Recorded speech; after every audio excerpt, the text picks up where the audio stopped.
Assalamu alaikum wa rahmatullahi wa barakatuh. How are everybody? I hope you are all fine by the grace of Almighty Allah.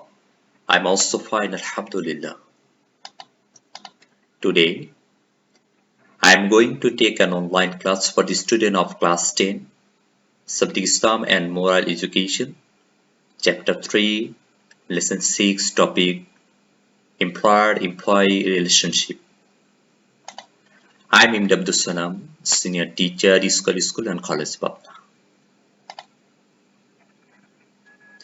Dear student, can you guess? This picture indicates to this topic. Employer-employee relationship.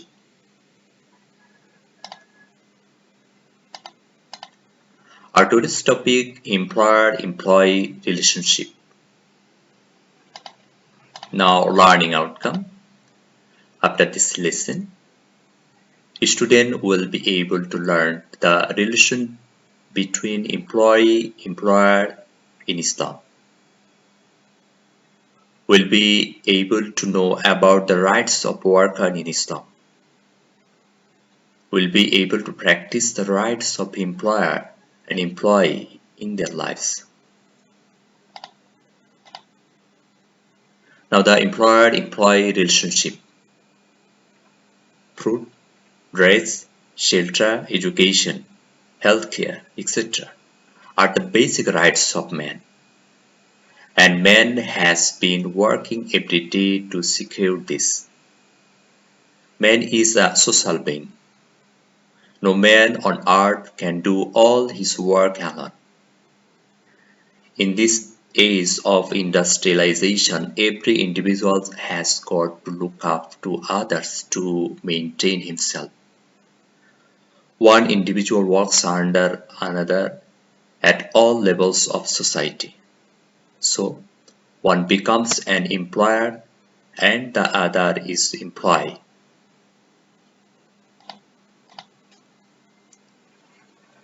The relationship between the employer and his employee is very close, as the employer can't do without the help of the working class.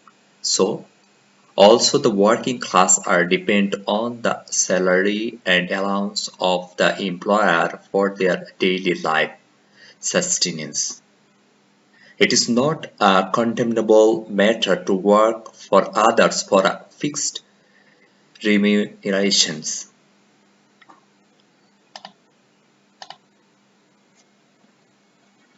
Our beloved Nabi Hajjat Muhammad Sallallahu Alaihi Wasallam also worked as a wage earner. He was asked, which type of income is the best and pure? He replied, the earning by one's own hands as well as that earned by honestly dealing trade by Hakiki. Islam has enjoined decent dealing with subordinates. Allah the Most High says, Bismillahir Rahmanir Rahim. وبالوالدين إحسانا وذي القربى واليتيم والمساكين والجار ذي القربى والجار الجنوب والصاحب بالجنب وابن السبيل وما ملكت أيمانكم, meaning you behave courteously with your parents, deal decently with your near relatives, orphans, the needy beggars, and also be kind to your neighbors, friends and fellows, travelers and your subordinates. Surah Nisa ayat 36. We come across an excellent example of decent relationship between the employers and the employee in the life of Hazrat Anas radiallahu ta'ala. He says, I have served Rasulullah for 10 years. He never uttered to me and never scolded me, saying, Why did you not do this? Why did you do this? He used to help me more often than not with his own hands.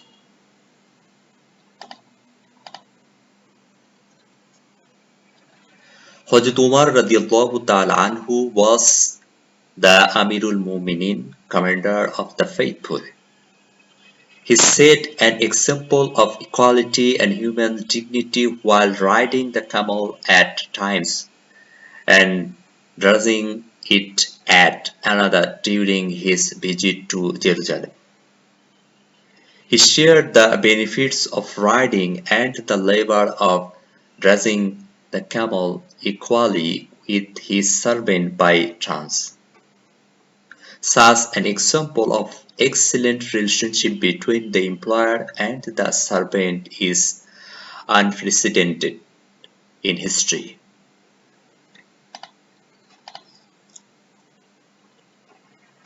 During the farewell pilgrims, Rasulullah was asked, how many times may a subordinate person be pardoned? Rasulullah said in reply, Kulla yawmin sabi'in, meaning 70 times a day. Tirmidhi.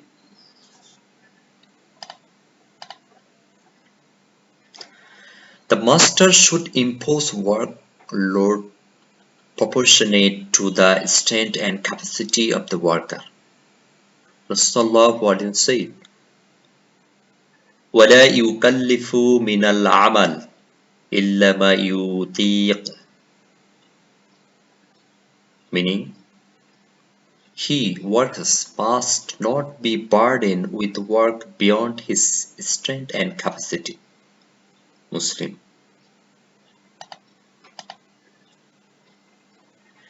Islam doesn't approve any discrimination between the master and the worker in respect of every matters including food, race, etc. About the dignity and rights of the worker, Rasulullah said, they who work for you are your brethren. Allah has made them subservient to you. It is proper that he, master, feed them servant with what he himself eats, that he let them wear that what he wears, and will not impose such burden upon them which they can't carry out. In case it so happens, then he himself must come forward for their aid. Bukhari, Muslim.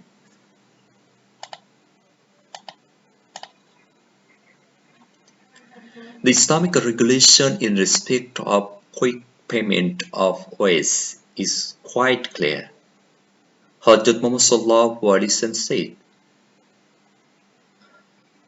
"U'tul ajir ajrahu qabla an yajiffa araqahu," meaning pay the workers his dues before his sweat dries out. Ibn Majah.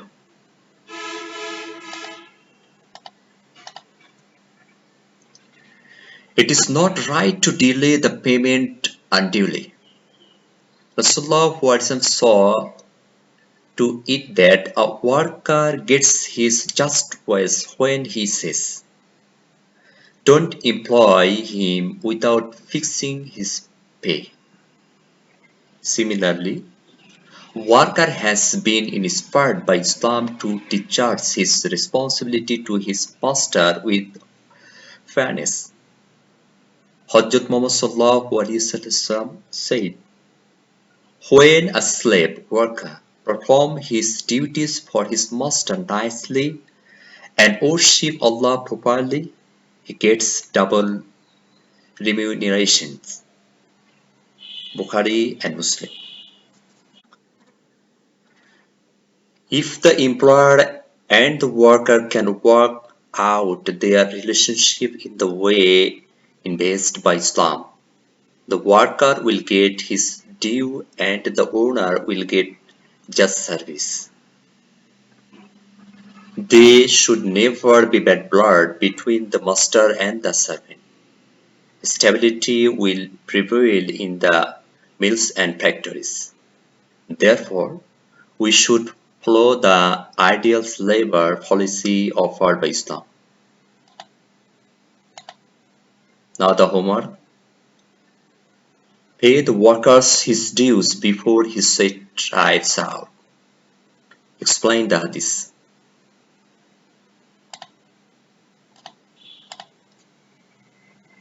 Allah Hafiz.